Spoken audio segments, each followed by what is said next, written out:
Muy buenos días, bienvenidos a nuestro tiempo devocional Tu Palabra para encontrar el camino. Hoy es 28 de noviembre del 2025 y vamos a continuar con la lectura de la Biblia en un año con la tercera carta de Juan, capítulo 1. Tercera de Juan 1.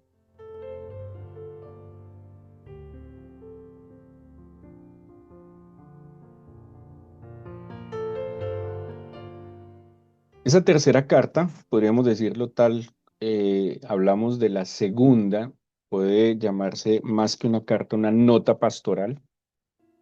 Es también muy corta, solo 15 versículos.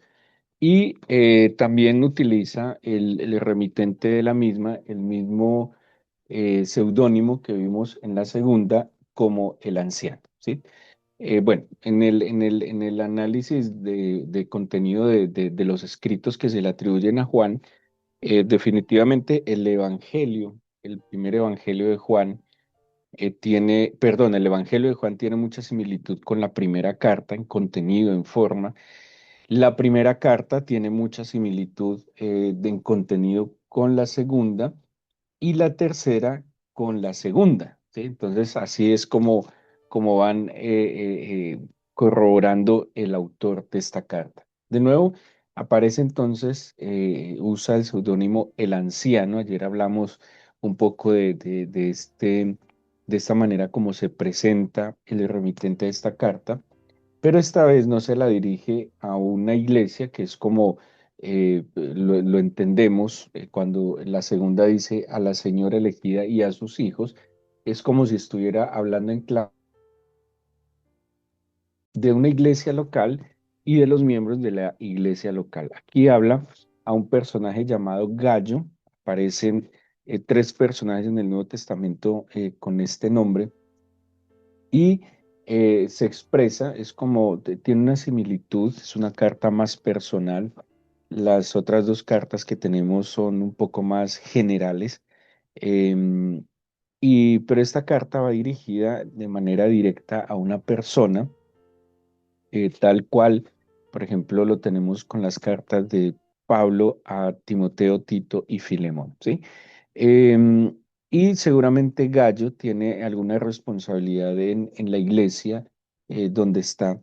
Y esta carta va a tener o hace referencia a tres personajes: a Gallo, a Diótrefes y a Demetrio. Cada uno de estos personajes tiene como unas características que el autor está resaltando y pues seguramente ante esto, acordémonos que estamos en un momento en que hay amenazas serias en contra de la sana doctrina, hay amenazas serias en contra de la unidad de la iglesia y ellos están buscando a través de estas cartas pastorales, en el sentido de que están diseñadas para apacentar, para cuidar la grey del Señor.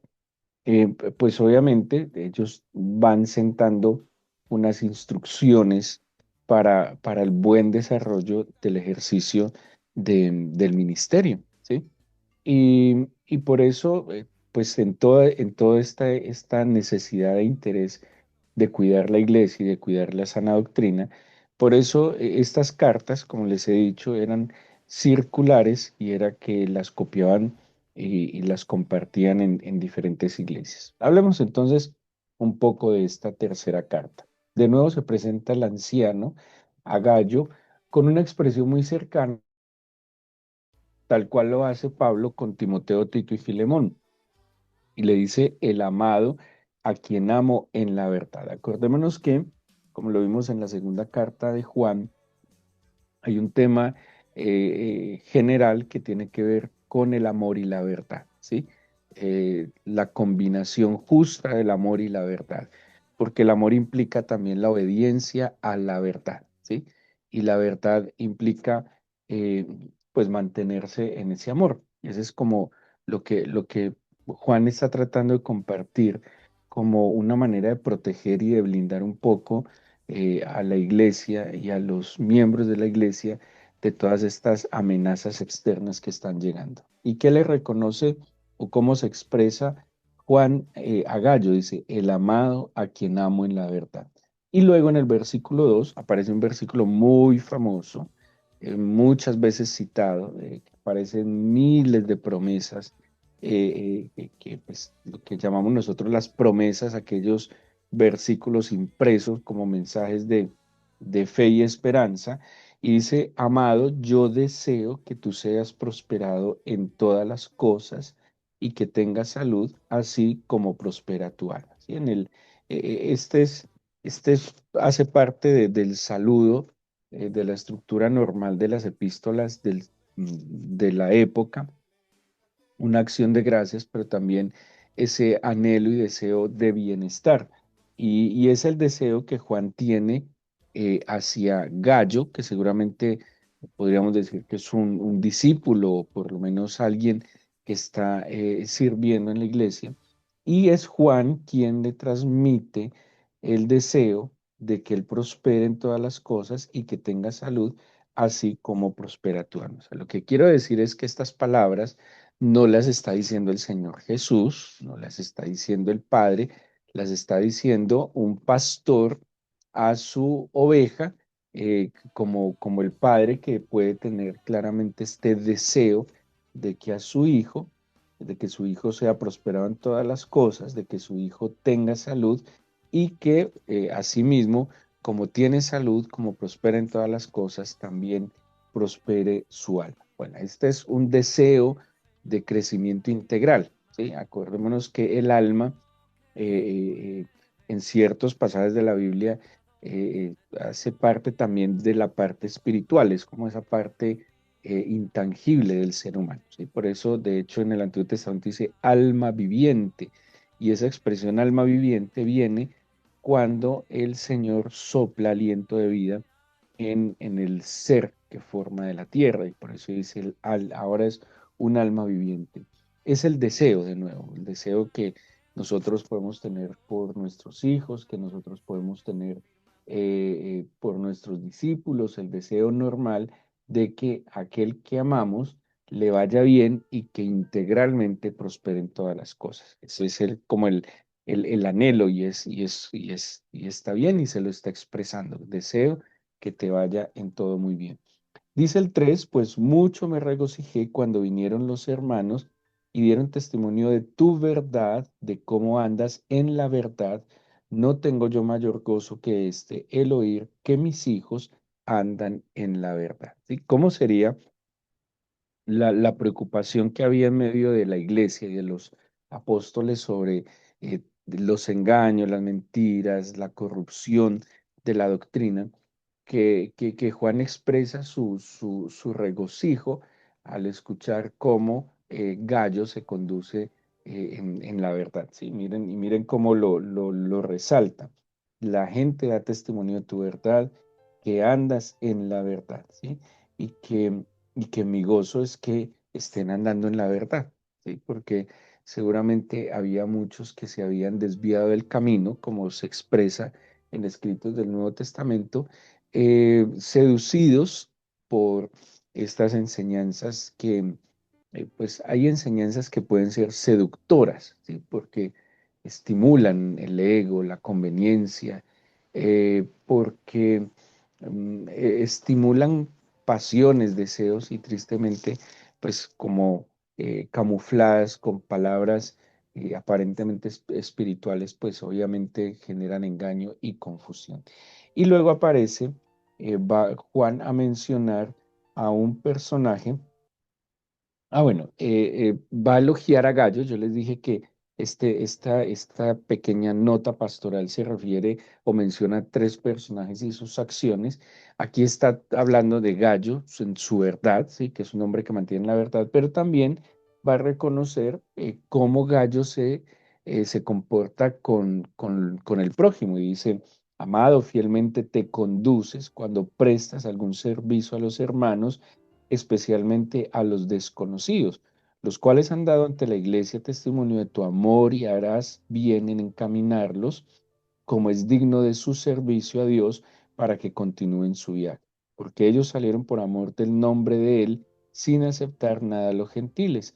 Nosotros pues debemos acoger a tales personas para que cooperemos con la verdad. Bueno, había unos ministerios itinerantes ¿Qué eran ministerios itinerantes? Había servidores que fungían generalmente como misioneros, ¿sí? Y también como profetas, y ellos iban de ciudad en ciudad llevando el mensaje del Evangelio y por eso Juan le está reconociendo a Gallo no solo su verdad, volvemos a los dos temas que mencionábamos en la segunda carta, la verdad y el amor, no solo la verdad, porque se conduce en la verdad, sino que también el amor al mostrar obras o el servicio en el amor. Y dice, sé que manifiestas tu amor no solo a los conocidos, sino a los desconocidos. Entonces, estos personajes itinerantes pues tenían a veces condiciones difíciles de mantenimiento de los gastos de sus viajes y pues los hermanos de las iglesias los hospedaban. Obviamente hubo algunos que abusaron de esto, ¿sí? Había unas quejas de ciertos servidores que se desviaban, se terminaban desviando y pues terminaban abusando un poco de estos actos de bondad y de generosidad, pero aquí Juan está reconociendo de que Gallo, obviamente porque pues como en todo en la vida, en todos los escenarios, en la viña del Señor hay lo bueno y pues también así lo dice, hay vasos de honra y hay vasos de deshonra, o sea, de los unos y de los otros, pues hay también. Y el Señor, o más bien Juan le dice a Gallo, pues yo reconozco que hospedas y que cuidas y que ayudas y respaldas la labor que están haciendo estos hombres que los encaminas. Pablo, de hecho, cuando le escribe a los romanos, Pablo era uno de estos que cumplía esta función itinerante.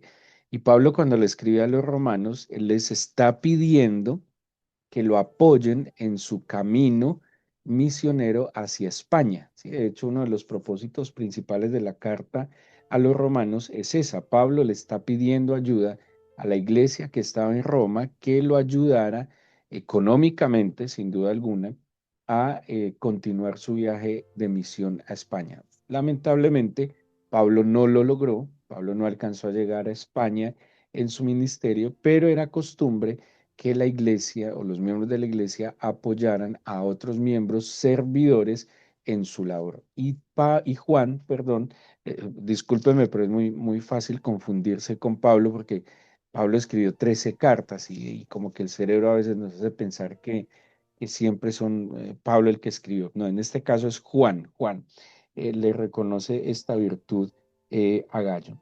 Pero luego viene Diótrefes. Y Diótrefes, a diferencia de Gallo, eh, dice, yo he escrito a la iglesia, pero Diótrefes, al cual le gusta tener el primer lugar entre ellos, no nos recibe. Por esta causa, si yo fuere, recordaré las obras que hace parloteando con palabras malignas contra nosotros y no contento con estas cosas, no recibe a los hermanos y a los que quieren recibirlos se lo prohíbe y los expulsa de la iglesia. Con este Diótrefes no sabemos cuáles eran sus motivaciones, pero Pablo pues se queja ante Gallo de él que se comporta de manera diferente a Gallo, ¿sí? Gallo anda en la verdad, Gallo sirve con amor, Gallo es hospedador, incluso cuando Pablo iba a las iglesias, perdón, Juan o Pablo, cualquier apóstol iba a las iglesias locales, pues también eran digámoslo, hospedados, ¿sí? ¿Qué implica hospedar? Dar un abrigo, techo y alimento, ¿sí? O sea, de alguna manera quien los recibía les estaba dando un sustento. Y Juan reconoce que Gallo lo hace de manera, de manera pues, correcta, pero que Diótrefes no solo no lo hace, sino que además se opone al ministerio de los apóstoles, pero además molesta a aquellos que lo hacen. Es como dice el dicho popular, ni corta ni presta el hacha. ¿Sí? O sea, no solo no lo hace, sino que además se opone y fastidia a quien lo hace. ¿Sí? Es un comportamiento completamente cuestionable, condenable, porque, porque imagínense, ¿cuál es la prioridad de la iglesia? pues cumplir el mandato del Señor. ¿Y cuál es el mandato del Señor? Ir y hacer discípulos. ¿Cuál es el mandato del Señor? Llevar las buenas nuevas y llevar la salvación a los hombres. O sea, ese debe ser el propósito y esa debe ser la agenda de la iglesia. Todo lo que lleve a que las personas se arrepientan de sus pecados, encuentren la salvación en Jesucristo y crezcan espiritualmente para llevar a otros. Lo que le dice Pablo a Timoteo, lo que has oído de mí. Esto encarga a hombres fieles que sean idóneos para que enseñen también a otros. O sea que el deber ser del Evangelio es ganar almas para el Señor, ¿sí? Formar estas almas, darles edificación a través del discipulado, a través de la instrucción, pero también ese discipulado los va a entrenar para que ellos multipliquen la obra que recibieron, ¿sí? O sea, dar es estar, dar es el efecto más bien de ser consciente que hemos recibido por gracia, dice Pablo. Si por gracia hemos recibido, pues por la misma gracia debemos dar. Entonces, pues el deber ser de la iglesia es que apoye los miembros de la iglesia que están sirviendo, que están manteniendo el evangelio, llevando el evangelio, compartiendo el evangelio, y son labores. Puede que ellos no lo hicieran, pero sí apoyemos a los que lo están haciendo. Pero este Diótrefes no solo no lo hacía, no solo no servía, que eso suele pasar, ¿sí? Tristemente, el que más juzga, critica, señala, se queja, calcula, es el que menos hace en todos los escenarios. En la casa, a veces el que más juzga, critica, señala, se lamenta, se queja, es el que menos colabora y el que hace. Y eso también pasa en la iglesia, ¿sí? Y este Diótrefes no solo no lo hace, sino que estorba y fastidia a aquellos que tienen la intención de hacerlo con el mejor agrado o con agrado. Y por último aparece Demetrio. Entonces Demetrio también en oposición a la actitud de Diótrefes dice, amado, no imites lo malo, ¿sí? O sea, le está diciendo a Gallo, o sea, tienes un mal ejemplo que es Demetrio, perdón, que es Diótrefes, no sigas ese mal ejemplo, no imites lo malo, imita lo bueno. El que hace lo bueno es de Dios, pero el que hace lo malo no ha visto a Dios, tal cual lo decía el Señor Jesús, que el árbol bueno da buenos frutos y el árbol malo da malos frutos. Por sus frutos los conoceréis. Entonces, el que actúa bien, el que actúa en bondad, en rectitud, en responsabilidad, en compromiso, en seriedad, en verdad y en amor, como ha sido el tema recurrente en estas cartas, pues dice, es de Dios, pero el que hace lo malo no ha visto a Dios. Todos dan testimonio de Demetrio y aun la verdad misma. También nosotros damos testimonio y vosotros sabéis que nuestro testimonio es verdadero, ¿sí? O como le dije, opuesto a Diótrefes, entonces Juan le pone el ejemplo de Demetrio y de nuevo, que da testimonio eh, de la verdad, ¿sí? Que él anda en la verdad también y que seguramente a diferencia de Diótrefes, como Gallo también es un hombre hospedador y que sirve en amor y en verdad. Y yo creo que esta es una conclusión muy importante de estas cartas de Juan. Terminemos leyendo el 13 al 15. Yo tenía muchas cosas que escribirte, pero no quiero escribírtelas con tinta y pluma, porque espero verte en breve y hablaremos cara a cara. La paz sea contigo, los amigos te saludan, saluda tú a los amigos, a cada uno en particular. Acordémonos que la segunda carta dice, se despide como de otra iglesia, ¿cierto? También con el anhelo de verlos. Y él dice, los hijos de tu hermana, la elegida, te saludan. Amén. Ahora, ¿qué es la conclusión que sacamos de estas dos cartas de Juan? La verdad y el amor, ¿sí? Que debemos cuidar, cultivar la verdad, que ya sabemos que como dice el mismo Evangelio, Jesucristo es la verdad. La verdad no es simplemente un dogma, una doctrina, un concepto teológico. La verdad es una persona. Es Jesucristo es la verdad. Jesucristo como el verbo hecho carne, como la palabra de Dios encarnada. Jesucristo como nuestro Salvador. Él es la verdad. La verdad, eh, nadie puede decir que tiene la absoluta verdad sobre nada, nada más allá que Jesucristo mismo, ¿sí? No, no se trata entonces de posturas teológicas, de dogmas de fe, es una persona, es Jesucristo la verdad. Y nosotros no vamos a conocer esa verdad, pues si no le buscamos a Él y si no vamos al testimonio que tenemos de Él, que es su palabra. Pero por otro lado está el amor. Entonces, la verdad está en el conocimiento y el conocimiento se da pues a través del estudio, ¿sí? A través de la investigación, pero el amor se da a través de la relación. Entonces, son dos temas que van de la mano, que es la única manera posible de cuidarnos ante las amenazas y aún para fortalecernos en nuestras debilidades. Es el afán de los apóstoles de que la iglesia, a pesar de los abates de su entorno, que esto ha sido siempre, uno piensa que estos tiempos son peligrosos, los tiempos de ellos también eran peligrosos. Bueno, estos son más peligrosos porque tenemos una proliferación de mentiras y engaños al acceso de todo el mundo, pero la fórmula es la misma. El amor y la verdad van a contrarrestar sin duda alguna todas aquellas amenazas. Así que démosle gracias al Señor, hoy que estamos terminando esta semana, este día. Démosle gracias porque no nos faltó su palabra. Démosle gracias porque estuvo con nosotros. Haga su propia oración, cierre sus ojos, pero abra su corazón y sus labios, bendiciéndolo, dándole la gloria, la honra, el honor a aquel que no solo es el autor de la vida, sino el sustentador de la vida. Démosle gracias porque esta semana guardó nuestras entradas y salidas. Démosle gracias porque no nos faltó su provisión, su protección. Démosle gracias porque Él está conforme a su fidelidad allí, inmutable, inconmovible para nosotros. Démosle gracias porque su misericordia que se prolonga y es nueva cada mañana nos alcanza y porque su bendición nos protege y nos guía.